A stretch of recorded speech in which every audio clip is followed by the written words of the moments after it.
Hi guys and welcome back. In this session we're going to look at arrays. This is the second video on arrays, so if you didn't get a chance to watch the first one, I'd advise you to go over and just watch the first one probably again on a single dimension array.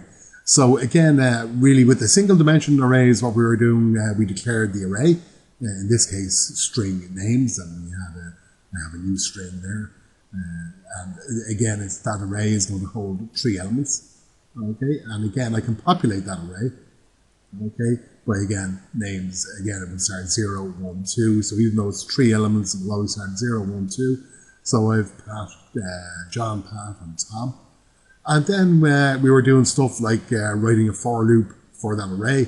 And with the for loop, we were extracting space there. We were extracting names from the array. I'll just paste that in like so. So for declaring int I equals 0, so as long as I is named length is less than named length and I plus plus, and then we wrote out the names and we had something like this. I'll just run that. So my name is John, my name is Pat, my name is Tom. Okay, that's a single dimensional array. Let's have a quick look at a two-dimensional array and how that would look.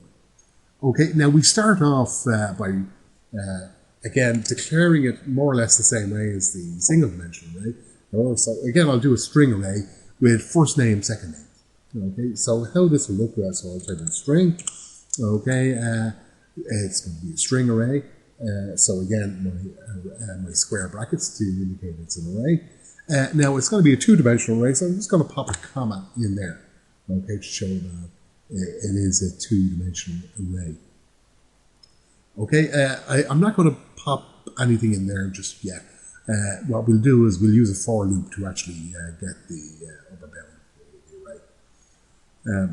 So again, I'm going to give that a name. I call it name, so it's going to be names. Okay, I'm looking for. And let's set that to a new string array. Okay, I made this array now. So how I'll populate it, I'll just put it on the new line because it's too late it's easier reading. So I'll open a brace and close a brace. Okay, so I'm going to pop and I'll terminate the line now. Actually, so there's my two-dimensional array declared. Okay, and now I'm going to populate that with names. Now I'll copy and paste these in, so save you watch me typing. Okay, so you can see here I have first name, second name, and again each element is separated by a comma. Okay, so again we have a array. So what we're going to do now is we're going to do a for loop that will extract the first names. Okay, and then we'll change that loop then to extract the first name and the last name. Okay, and how would we write that? So first of all, we'd have to in our for loop we'll have to get the bounds of the array. So and again, there's a method there called get upper bound, which we can use. And all we have to do is set it to 0. That 0 will be the first first element of the array. Okay, so how would I write this? I'll start off with my for loop. So I'll put for, okay, my parentheses. Again, now we've done this a few times. My opening brace and closing brace. Okay, and inside here, again, we've done this as well. So I'll int I, okay, and I'll set that to 0. So we've initialized int I, okay, that way. Okay, and so for as long as I, okay, is less than or equal to, now what I have here is the array, so I have to call the array, and the array is called name. So name. Okay. Now, similar to the how we got that we were doing the length of the single dimensional array, with this one we're getting the bound. So I'm going to get so dot, and what I'm looking for here is get over bound. Okay, so let's go down here, get bound. Okay, now get upper bound again is a method. Parentheses. Okay, I still have a red squiggly line because it's saying, well, where the hell am I going to start? C# is saying, well, where is this going to start? So we'll start at the first element, okay, which is 0. Okay. So that's we started that off. Okay, now I'm going to extract, okay, the first names of each one. Sorry, there, just saw that. Forgot to increment it. So I++. You can check me on that one. Okay. Obviously, I never set the increment there.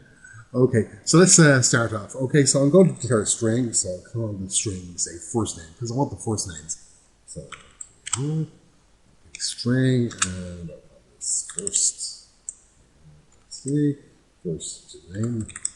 Okay, and it's what I'm going to set this to. So I'm going to set this to the array. Okay, so name. Okay, the array by squares. Okay, and terminate that line. Okay, now what do I want to? I want to get out the first names only. So what I'm going to do is I'm going to only comma 0 there. Okay, so this way it will just take. I will just cycle through looking for Damien, Joe, Pat, and Tom. Okay, so let's just check to see that that's working. So I'll do a console whiteout. Console whiteout.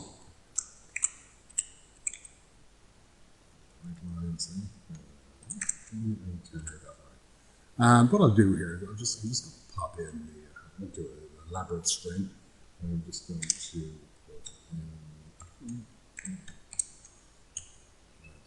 so that will just show the first name.